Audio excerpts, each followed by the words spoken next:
আসসালামু আলাইকুম, কেমন আছেন সবাই? আলহামদুলিল্লাহ আমি ভালোই আছি।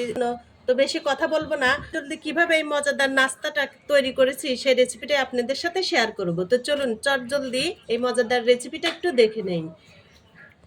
ডিমের বড়া পিঠাটা তৈরি করার জন্য আমি এখানে 2টা ডিম নিয়ে নিয়েছি। এখানে একে একে সবকিছু দিয়ে দেব। দিচ্ছি 2 টেবিল চামচ চিনি।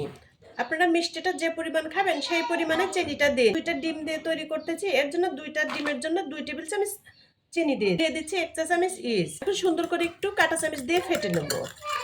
দিয়ে দিচ্ছি 1 টেবিল চামচ তেল। তেলটা দিয়ে সুন্দর করে একটু মিশিয়ে নেব।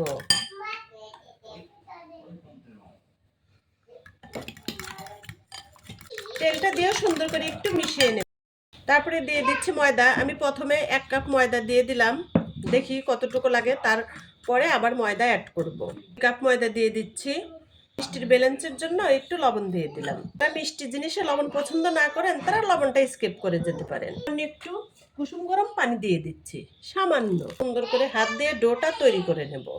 ডিমে 2 কাপ ময়দায় কিন্তু লেগেছে, দেখেন কত সুন্দর হচ্ছে। এখন সুন্দর করে একদম পারফেক্ট করে মুথে নিতে হবে। এটা আধা ঘন্টা রেস্টে রেখে দেব। ফিরে আসলাম আধা ঘন্টা পর। দেখেন ডোটা কিন্তু ফুলে ডাবল হয়ে গিয়েছে। ইস্ট যদি ভালো হয় তাহলে কিন্তু তাড়াতাড়ি ডো অ্যাক্টিভ হয়ে যায়। এটাকে আমি 2 ভাগে ভাগ করে নিলাম। এখন মোটা করে একটা রুটি বেলে নেব।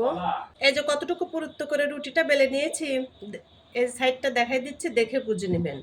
এখন এই যে একটা ছোট গ্লাস নিয়েছি স্টিলের, এখন এটা দিয়ে এভাবে শেপ দিয়ে নেব। আপনাদের হাতের কাছে যা থাকে সেটা দিয়েই এভাবে কেটে নিলেই হবে। এই যে চাপ দিলেই হয়ে যাবে। এই যে সুন্দর এইভাবে আমি এখন সবগুলো পিঠা শেপ দিয়ে নেব। সবগুলো বানানো শেষ, এখন চুলায় চলে যাব, এগুলো ভেজে নেব।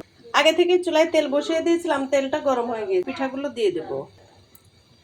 এই যে তেলটা কিন্তু বেশি গরম হয় নাই, এরকম গরমেই দিয়ে দিতে হবে।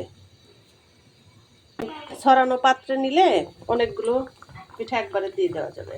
এই যে এরকম আস্তে আস্তে দিয়ে একটু ভেজে নিতে হবে, যাতে সুন্দর করে ভিতরেও হয় বাইরেও হয়ে যায়।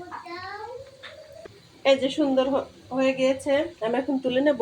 এর চেয়ে তার কালার করব না, আর এভাবে সবগুলো পিঠা ভেজে নেব। সবগুলো পিঠা ভেজে নেওয়া শেষ। দেখেন কত সুন্দর হয়েছে, মাশাআল্লাহ।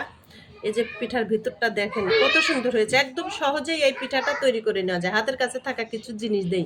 বিকেলের নাস্তা এটা কিন্তু চায়ের সাথে খেলে অসম্ভব মজা, একদম ঝটপট ভাবে তৈরি করে নেওয়া যায়। তো আজকের মতো বিদায় নিচ্ছি। আপনারা সবাই অনেক ভালো থাকেন। আল্লাহ হাফেজ। আসসালামু আলাইকুম।